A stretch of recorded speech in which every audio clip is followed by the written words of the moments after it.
ராதே கிருஷ்ணா, எல்லாருக்கும் நமஸ்காரம். இன்றைக்கி நம்ம பண்ண போகிறது வந்து கருவேப்பிலை குழம்பு. அதுக்கு தேவையான பொருள் வந்து கருவேப்பிலை நல்லா ஒரு பெரிய ஹேண்ட்ஃபுல் நல்லா எடுத்து அலம்பி நல்லா காய வச்சு அது வச்சுக்கோங்க. அதுக்கப்புறம் வந்து நம்ம அரைச்சி விடுறதுக்கு உளுத்தம்பருப்பு 1 டேபிள் ஸ்பூன், இது வெந்தயம் கொஞ்சம், மிளகு கொஞ்சமாக போட்டுக்கோங்க, பெருங்காயம், அப்புறம் காரத்துக்கு உங்கள் காரத்துக்கு தகுந்தபடி மிளகா வத்தல். இதில் வந்து மிளகா வத்தலோட இதுதான் டாமினேஷனாக இருக்கும். மிளகு குழம்புல மிளகு வந்து ஜாஸ்தியாக இருக்கும். இதில் வந்து சும்மா கொஞ்சமாக தான் போடுவோம்.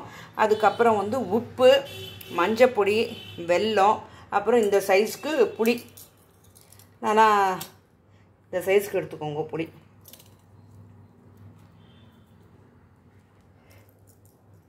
அந்த புளியை என்ன பண்ணியிருக்கேன், கொஞ்சம் நல்லா 2 டம்ளர் ஜலம் விட்டு நல்லா நீர்க்காக கரைச்சிக்கோங்க. 2 டம்ளர் ஜலம் விட்டு இது நல்லா கரைச்சி வடிகட்டி வச்சுட்டுருக்கேன். அதுக்கப்புறம் வந்து நல்லெண்ணெய், ஃப்ரெஷ் மில்லர்ஸ்லேருந்து நல்லெண்ணெய் வாங்கி, செக்கு நல்லெண்ணெய் வாங்கி வச்சுருக்கேன். அதில் தான் பண்ண போகிறோம்.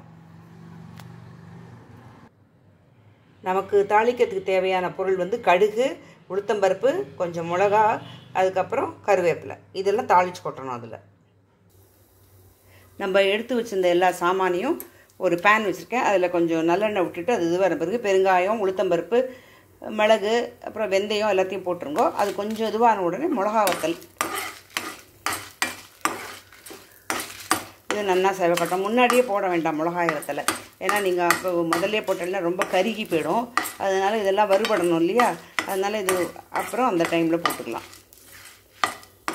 இது கொஞ்சம் நல்லா வறுபடட்டும். உளுத்தம்பருப்பு எல்லாம் நல்லா வறுபட்டுட்டு இப்போ என்ன பண்ணுங்க, அந்த கருவேப்பிலையை போடுங்க.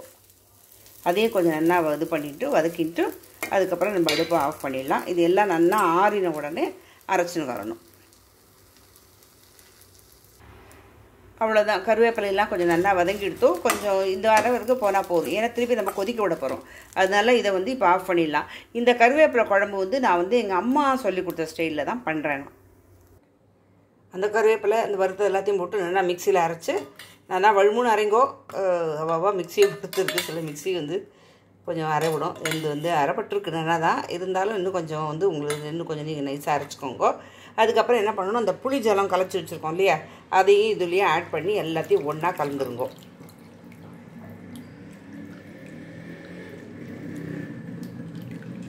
அடியில் கொஞ்சம் தங்கும், அதை அப்படியே வச்சுருங்கோ. அவ்வளோதான். நல்லா இந்த மாதிரி இருக்கட்டும்.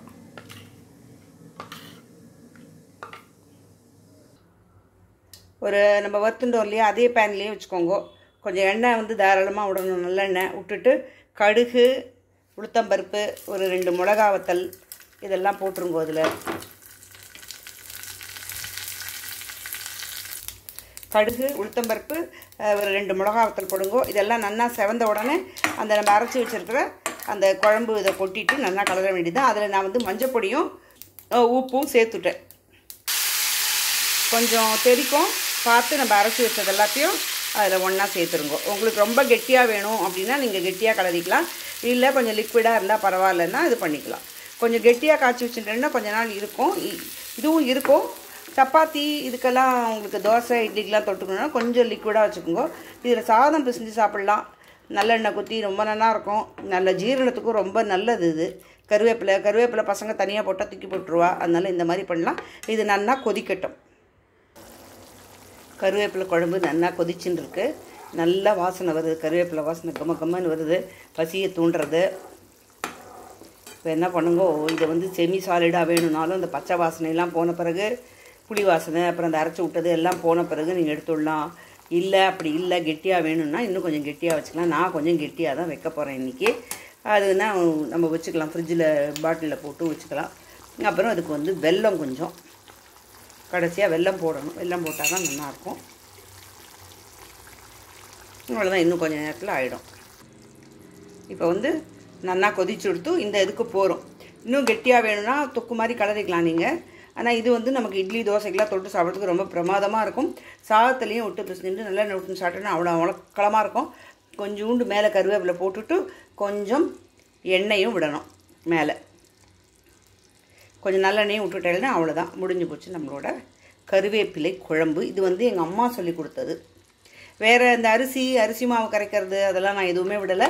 அது விடாமையே பாருங்கள், உங்களுக்கு நல்லா திக்காகவே இருக்கும் குழம்பு. தேங்க்ஸ் ஃபார் வாட்சிங் my channel. Subscribe me please. சுவையான கருவேப்பிலை குழம்பு ரெடி ஆகிடுது. அதை நம்ம ஒரு கண்டெய்னரில் மாற்றி வச்சுக்கோங்க. நீங்கள் இது வெளியில் வச்சுட்டா ஒரு நாள் 2 நாள் இருக்கும். அதுக்கப்புறம் வேணும்னு நம்ம ஒரு கிளாஸ் பாட்டிலில் போட்டு ஃப்ரிட்ஜுக்குள்ளே வச்சுட்டேன்னா நிறைய நாள் இருக்கும், ஒன்றுமே ஆகாது.